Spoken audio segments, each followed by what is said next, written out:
I lend Stepdaughter my luxury dress, but she sells it for easy cash and buys herself this, so I take it. The dress was a relic of my youth, a $5,000 masterpiece of silk and sequins that once made me feel like royalty. Now, it hung in my closet, a silent witness to a life I traded for stability. I never thought it'd become the spark that burned my fragile bond with my stepdaughter. Lily. I married Tom when Lily was 12, a sullen girl with eyes that could pierce steel. She wasn't mine, but I vowed to love her like she was. 5 years later, at 17, she was a storm of defiance, her heart a locked vault I couldn't crack. When she begged to borrow my cherished gown for prom, I hesitated. That dress was more than fabric, it was my past, my dreams, my one reckless splurge before life became mortgages and carpools. But her pleading eyes, rare and vulnerable, softened me. "Okay, Lily," I said, "but treat it like it's alive." She nodded, her smile fleeting but bright. Prom night came, and Lily looked like a vision, the gown draping her like starlight.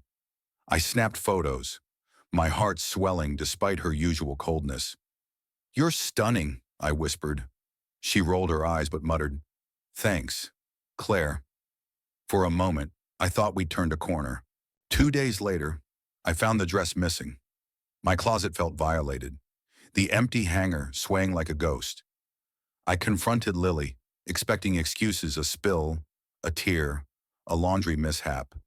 Instead, she shrugged, sprawled on her bed, scrolling on a brand new iPhone 14 Pro, its sleek case glinting mockingly. "I sold it," she said, not even looking up. "Got $2,000 on some app. Needed this phone more." The room spun. My voice cracked. "You sold my dress for a phone." She smirked, unapologetic. "It's just a dress. Claire, chill." Rage and hurt collided in my chest. That dress wasn't just fabric, it was the night I met Tom, the moment I felt invincible. And she'd traded it for a gadget she'd flaunt for a year, maybe less. I tried to stay calm. "Lily, that was my only heirloom. You promised to take care of it." She snorted, eyes glued to her screen. "You're so dramatic. It's not like you wear it." Her words were knives, slicing through years of my patience, my attempts to bridge the gap between us. Tom was away on a business trip, leaving me to handle this alone. I wanted to scream, to shake her, but I breathed deeply, clinging to reason. I spent hours scouring online marketplaces, hoping to find the dress. A listing on Poshmark stopped my heart, a perfect match. Same size, same designer, listed by a seller in our city. The price was $1,800, a cruel discount on my treasure. I messaged the seller, my hands shaking. "Is this still available?" The reply came fast. "Yup, just got it from a girl. Mint condition." My stomach churned. Lily hadn't even worn it to prom, she'd planned this. I drove to the seller's address, a pawn shop downtown that reeked of desperation and stale coffee.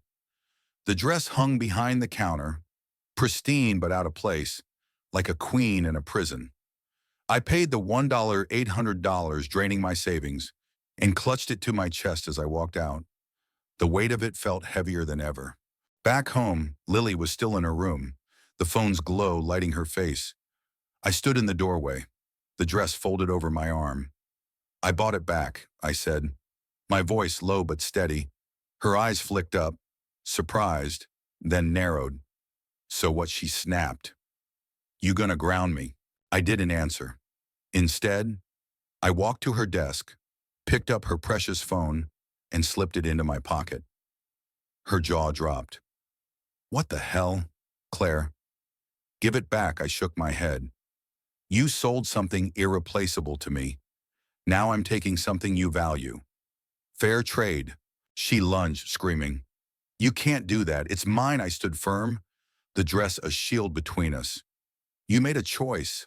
Lily, choices have consequences." Her face crumpled, not with remorse, but with fury. She stormed past me, slamming her door so hard the frame rattled.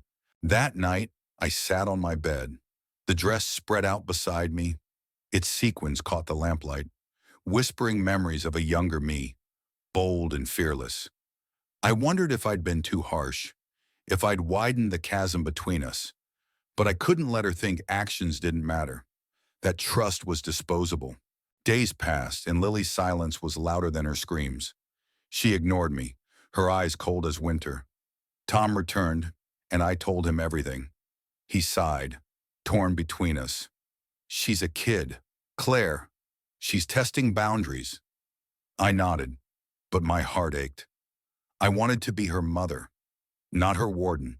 One evening, I found Lily in the living room, staring at the dress, now back in its garment bag. She didn't see me at first. Her fingers grazed the fabric, and for a second, I saw something flicker in her eyes, regret, maybe, or curiosity. "Why is it so important to you?" she asked, her voice softer than usual. I sat beside her, choosing my words carefully. "It's not just a dress, Lily. It's a piece of who I was before I became this. Your dad and I met when I wore it. It's the last thing I have from that time." She looked away, but she was listening. "I thought you'd care about it because I trusted you with it." She didn't speak for a long time. Then quietly, "I didn't think it'd hurt you. I just wanted the phone. Everyone at school has one." Her voice cracked, revealing the insecure girl beneath the bravado. My anger softened, but I held firm. Trust isn't a small thing. "Lily, you broke mine. And selling something that wasn't yours, that's not okay." She nodded. "Barely. I know. I messed up." It wasn't an apology, but it was a start. I handed her the phone, not because she deserved it, but because I wanted her to see trust could be rebuilt. "You can have it back," I said, "but you're earning it. Chores, honesty, no more lies." She took it, her fingers hesitant. "Okay," she whispered. It wasn't a fairy tale moment, but it was real. We weren't fixed, but we were talking. Over the next weeks, Lily was different, not warm, but less hostile. She did the dishes without complaint, asked about my day once or twice. I caught her looking at the dress sometimes, like it was a puzzle she was trying to solve. I started sharing more about my past, small stories about the girl who wore that gown. Slowly, she started opening up too about school, her friends, her fears of not fitting in. One night, she came to me with a sketchbook, her drawings raw but striking. "I want to design clothes someday," she said, almost shy. I smiled, seeing a spark of the girl I'd hoped she'd become. "Maybe one day you'll make a dress that means as much to someone as mine does to me," I said. She didn't reply, but her eyes held a flicker of pride. Our bond wasn't perfect. Trust, once broken, takes time to mend. But the dress and that shimmering bridge between us taught us both something. For me, it was patience, the slow work of loving someone who pushes you away. For Lily, it was accountability, the weight of choices.